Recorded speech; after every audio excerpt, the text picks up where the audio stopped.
Jadi satu ketika ada Raja Wen dari Luoyang berkata pada Mozi, dia ingin tahu yang disebut loyal itu seperti apa.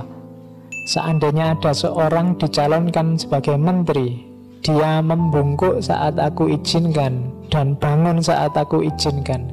Dia diam saat tidak ditanya dan hanya menjawab saat dipanggil. Apakah ini disebut loyalitas? Ini orang setia enggak? Dia enggak akan bungkuk. Kalau saya bilang, ayo bungkuk, bungkuk. Ayo bangkit, baru dia bangkit. Kalau enggak ditanya, ya diam. Kalau ditanya, baru jawab. Apakah ini disebut orang yang setia, orang yang loyal? Jawabannya Mozi, membungkuk saat diizinkan dan bangkit saat diizinkan berarti dia hanya bayangan. Diam saat tidak dipanggil, bersuara saat dipanggil berarti dia hanya ego. Gema.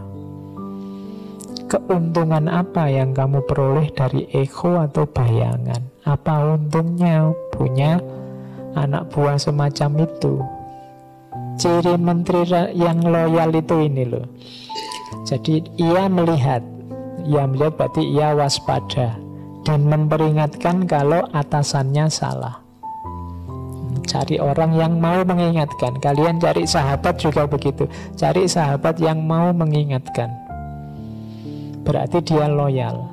Ia mengusulkan gagasan-gagasan yang bagus pada atasannya tanpa pamer kemana-mana. Jadi bukan pencitraan, tidak ingin dipuji, tidak ingin naik pangkat. Dia hanya ingin mengusulkan kebaikan-kebaikan. Ia meluruskan kekacauan dan membawa pada kebaikan, dan ia berkomitmen pada atasannya dan tidak bergaul dengan orang-orang rendah. Kalau ada teman yang semacam ini, dialah teman yang loyal. Jangan nyari yang lain, apalagi nyari yang hanya bayangan atau ego. Kalau teman disuruh apa aja mau, dia hanya bayanganmu atau ego.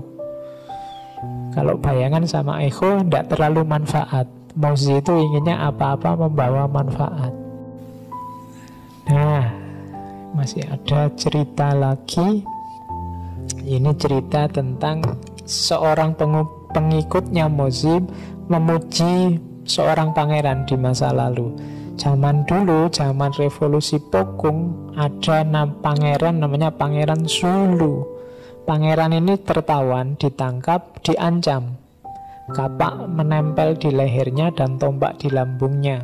Pokung memaksa, jadilah penguasa, maka kamu tetap hidup. Kalau menolak, maka kamu mati. Jadi ini tawanan yang dipaksa untuk jadi penguasa. Tapi Pangeran Zulu menjawab, engkau menghinaku, engkau membunuh orang tuaku, dan kini engkau merayu aku untuk jadi penguasa wilayah Chu. Aku tidak akan menerima meskipun seluruh kerajaan, apalagi hanya wilayah Chu. Dia pun lalu dieksekusi. Katanya pengikutnya Mozi tadi, bukankah orang ini mengagumkan? Ditawari jadi pemimpin, jadi raja, ditolak. Karena sebelumnya yang menyerang tempatnya sudah membunuh orang tuanya, menjajah. Daripada mengikuti perintahnya penjajah, mending mati saja. Akhirnya ya mati beneran. Nah, itu jawabannya Mozi.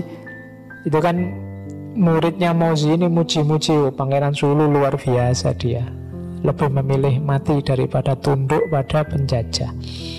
Terus Mozi berkata, ya pilihannya memang sulit, tapi sebenarnya tidak terlalu bijaksana.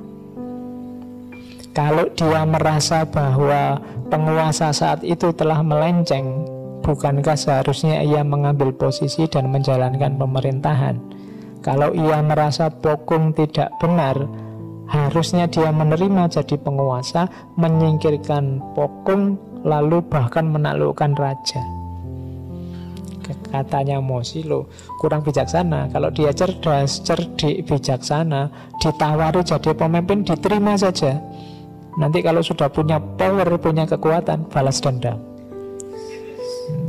Daripada menyerah mati saat itu.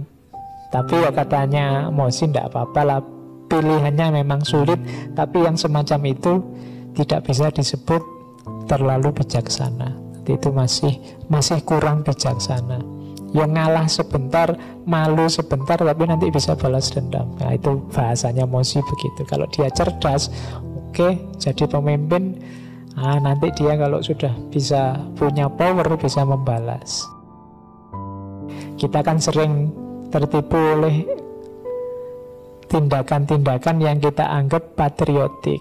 Tapi sebenarnya kalau versinya Mozi, ya patriotik itu kadang-kadang memang keputusan yang sulit, tapi bisa sebenarnya lebih bijaksana. Kan banyak pejuang-pejuang zaman dulu itu kan ada yang pakai strategi kooperasi, pakai yang non kooperasi. Yang non kooperasi ini banyak yang menggunakan strategi yang bijaksana. Jadi milih, oke, sementara ngalah sebentar, berunding, tapi nanti kita akhirnya bisa menang.